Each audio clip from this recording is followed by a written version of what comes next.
and thank you, Professor, for coming.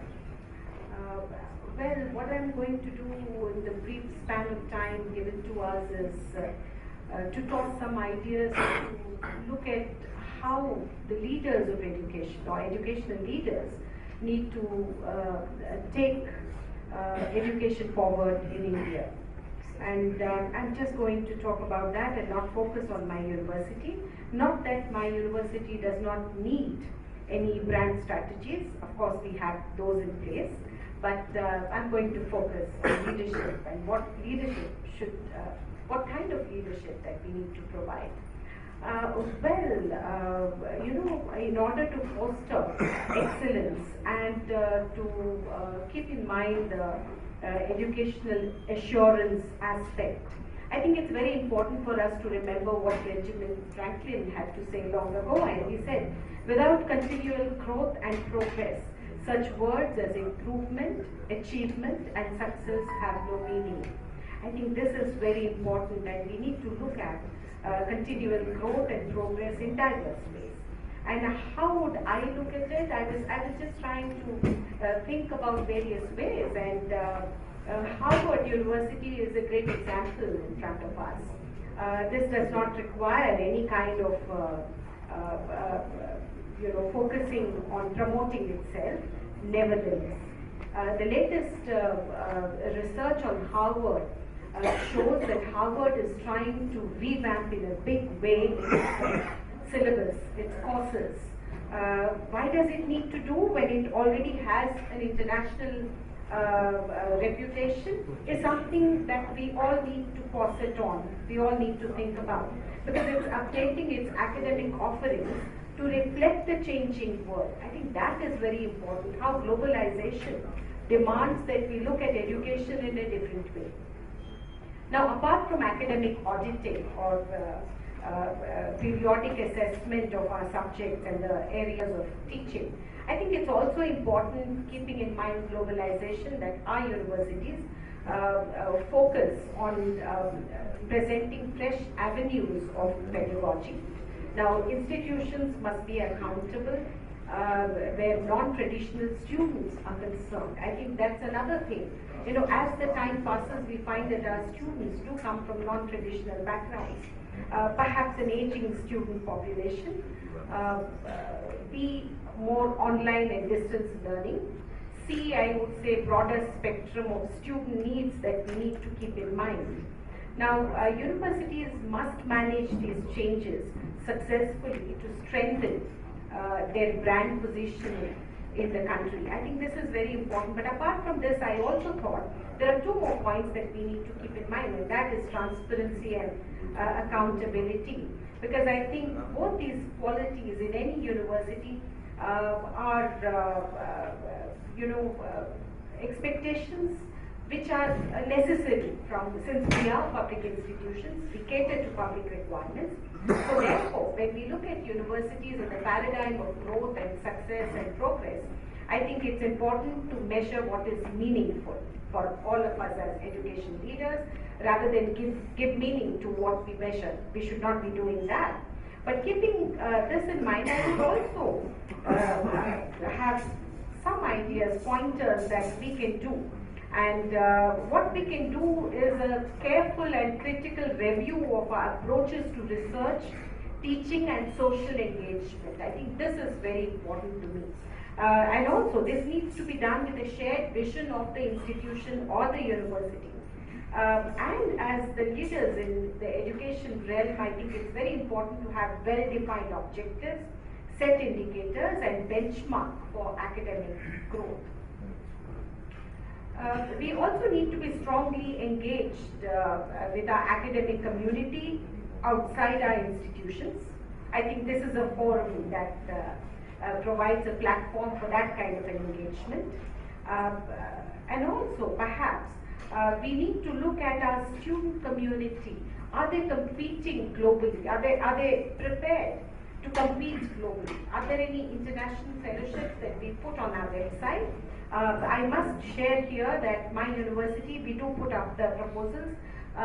Gates Cambridge Scholarship this year has gone the only Indian student to get the scholarship is from my university. The past 3 years we've had consecutive scholarships on Erasmus Mundus scholarship. Now that again an international scholarship to study in Europe, as well as Fulbright scholarships. I think it's very important that our students are sent abroad. You know, the attainment of international recognition will go a long way for the institution. So that should also be one of the mandate of any institution, because we are not really looking at the job market.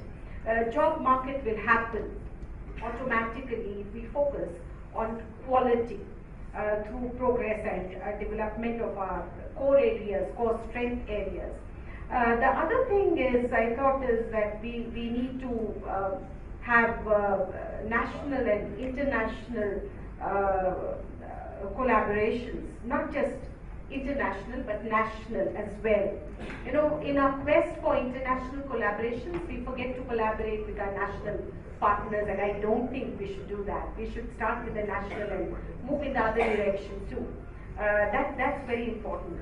Now for that, I think it's important to have a robust monitoring mechanism within the institution, as also the evaluation pattern, because if that is not done on a global patterning system, then we become too restrictive in our national paradigms.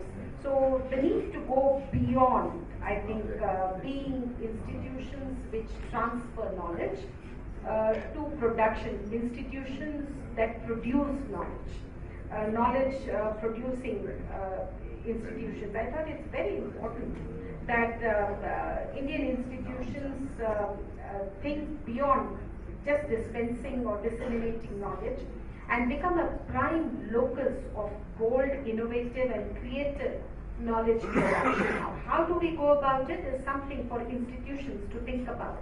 That's where the shared mission and vision need to be brought in. Some of the areas that we need to build on, of course, private universities do not have much problem, but public institutions do. And that is to provide top-class infrastructure. I think this is the core. It must begin with there, not end there though. Because we need to have, institutions should also be known by its postdoctoral fellows. Do we have any postdoctoral fellows coming from abroad or within the nation from top institutions to teach there? So you can say that this year we have 5 postdoctoral fellows from so-and-so university. I think that's very important, that one needs to move in that direction. The third point I would say is initiate academic auditing. A periodic auditing of our courses is very, very important. Because as you try to bring in innovation into teaching, I think it's important to assess what we are doing, whether that still continues to be relevant. The next point I would say is nurture national and global collaborations to produce groundbreaking research. I think institutions do not focus that much on research. I think we need to be both teaching and research-oriented universities. I think that's very important to me. As a Vice Chancellor of a university, I'm sure that's also important to others. The last point that I have, these are the indicators, the markers that will ensure growth and progress, or quality assurance, I thought, to benchmark with the top universities in Asia and the world. Who can we benchmark with? I think that's very important. Rather than being part of your own institutional prestige, I think we need to move beyond. Now the aim, therefore, should be to create an environment that is conducive to elevating the standards of teaching and the impact of research.